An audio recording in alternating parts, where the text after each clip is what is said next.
Hello ನಮಸ್ಕಾರ, ನೀವು ನೋಡ್ತಾ ಇದ್ದೀರಾ ಇಂಡಿಯಾ ಫಸ್ಟ್. ನಾನು ರಕ್ಷತ್ ಶೆಟ್ಟಿ. ಈಗ ಹೆಡ್ಲೈನ್ಸ್. ಚನ್ನಗಿರಿಯಲ್ಲಿ ರಾಹುಲ್ ಕನಸಿನ ಮೊಹಬ್ಬತ್ ಕಿ ದುಕಾನ್ ಓಪನ್ ಆಗಿದೆ. ಮಟ್ಕಾ ಕೇಸ್ನಲ್ಲಿ ಹಿಡಿದು ತಂದಿದ್ದಂಥ ವ್ಯಕ್ತಿ ಸಾವನ್ನಪ್ಪಿದ್ದಷ್ಟೇ ಠಾಣೆ ಚಿಂದಿಯಾದರೆ ವಾಹನಗಳು ಅಸ್ಥಿಪಂಜರ ಆಗಿದೆ. ಪೊಲೀಸರಿಗಾದಂಥ ಗಾಯ ಪರಂ ಕಣ್ಣಿಗೆ ಸಹಜವಾಗಿ ಕಂಡ್ರೆ ಸಿಎಂಗೆ ವಕೀಲಿಕೆ ಕೆಲಸಕ್ಕೆ ಉಪಯೋಗಕ್ಕೆ ಬರ್ತಾ ಇದೆ.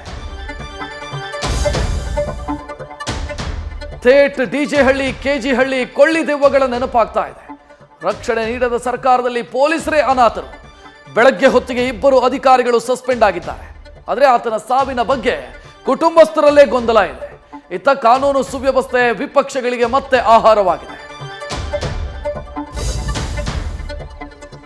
ಮೇ 18 ಶಾಂತವಾಗಿ ನಿದ್ದೆಯಲ್ಲಿದ್ದ ಉಡುಪಿಯಲ್ಲಿ 2 ಗ್ಯಾಂಗ್ಗಳ ಮಧ್ಯೆ ಸ್ಟ್ರೀಟ್ ಫೈಟ್ ಆಗಿದೆ. ಗರುಡ ಗ್ಯಾಂಗ್ನ ರಾಕೀಬ್ ತಂಡದ ನಡುವೆ ನಡೆದಂಥ ಗ್ಯಾಂಗ್ ವಾರ್ ದೊಡ್ಡ ಮಟ್ಟದ ಚರ್ಚೆಗೆ ಕಾರಣ ಆಗಿದೆ. 2 ತಂಡಗಳ ನಡುವೆ ನಡು ರಸ್ತೆಯಲ್ಲಿ ಕಾರು ಚಲಾಯಿಸಿ ಡಿಕ್ಕಿ ಹೊಡೆದಿದ್ದು ತಲವಾರು ಝಳಪಿಸಲಾಗಿದೆ. ಜೂನ್ ಮೊದಲ ವಾರ ರಾಜ್ಯದಲ್ಲಿ ವರುಣ ತನ್ನ ಮುಂಗಾರು ಪರೇಡ್ ಅನ್ನು ಆರಂಭಿಸೋದಕ್ಕಿದ್ದಾನೆ. ಕೊಡಗಿಗೆ ಕೊಟ್ಟ ಎಚ್ಚರಿಕೆಯ ಆತಂಕ ಡಬಲ್ ಆಗಿದೆ. ಮಂಗಳೂರಲ್ಲಿ ದಾರಿ ಕಾಣದೆ ಕಾಲುವೆಗೆ ಬಿದ್ದು ಚಾಲಕ ಸಾವನ್ನಪ್ಪಿದ್ದಾನೆ. ಚಿಕ್ಕಬಳ್ಳಾಪುರ, ಮೈಸೂರು, ಕಲಬುರಗಿ ಮಳೆಗೆ ತಲ್ಲಣಿಸಿದೆ.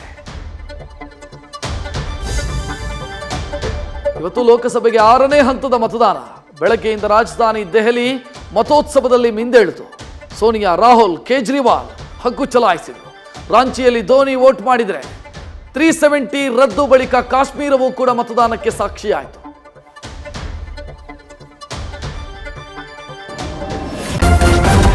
ನ್ಯೂಸ್ ಫಸ್ಟ್ ನಿರ್ಭೀತಿಯಿಂದ ನಿಮ್ಮ ಪರವಾಗಿ.